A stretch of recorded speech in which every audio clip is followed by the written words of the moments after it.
Circumstantial evidence of Trump-Russian collusion.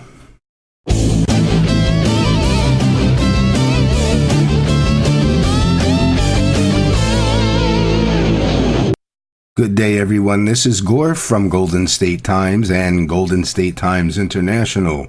This story coming from CBS News. The top Democrat on the House Intelligence Committee said Wednesday that there is now more than circumstantial evidence that Trump's associates colluded with Russians to interfere in the U.S. election. In an interview on MSNBC's Meet the Press Daily, host Chuck Todd asked if Representative Adam Schiff, D. California, currently has a circumstantial case. He replied, "Actually, no, Chuck. I can tell you that the case is more than that, and I can't go into the particulars, but there is more than circumstantial evidence now," Schiff said. Asked if he's seen direct evidence of collusion, Schiff said, "I don't want to go into specifics, but I will say that there is evidence that it is not circumstantial, and it is very much worthy of investigation, so that is what we ought to do."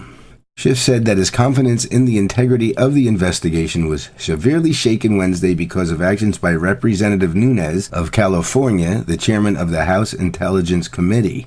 Nunes revealed to reporters Wednesday that it is possible that President Trump's personal communications might have been picked up by the intelligence community through incidental collection. He said that the intelligence community collected information about members of the Trump transition team on numerous occasions. The information was widely disseminated and there was additional unmasking of these names. Nunes added that the surveillance had nothing to do with Russia, the investigation into Russian meddling in the election, or the Trump transition itself. Schiff said he first found out about the developments at the Nunes press briefing with reporters. He railed against his GOP counterpart and reiterated his call for an independent commission to investigate Russian efforts to interfere in the election.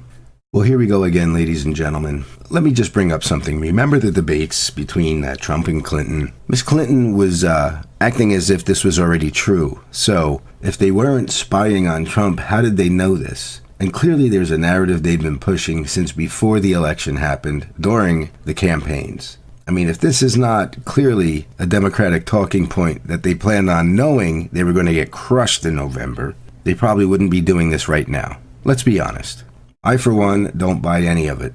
And I can't wait to see his more than circumstantial evidence. I think it's going to be just another bunch of nonsense, and nothing's going to come of it, just as everything else has in the past that they've tried to take him down with. Look, they can't stand it. They lost. They lost because they had a horrible candidate. And I can't really even think of anybody who could have run against Trump that would have won anyway. But you know what? Democrats, let me tell you something. The American people are on to you, and they're sick of you. And it's not going to change by pushing this narrative as if there's some kind of facts to it. So we got two sides of the story. Who's going to be the truth here?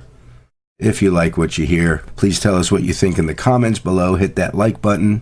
Subscribe to the channel if you want to hear more. Click that notification bell if you want to have any updates, alerts for events, live streams, and the podcast. We have a podcast every Friday night at 9 p.m. Eastern Standard Time, 6 p.m. Pacific Time. Please join us for live interaction, news, commentary, and in the chat room, we will pick you up, and if you have any questions, we'll try to answer them. We thank you again for joining us. This is Gorf signing out for Golden State Times and Golden State Times International. Have a great day.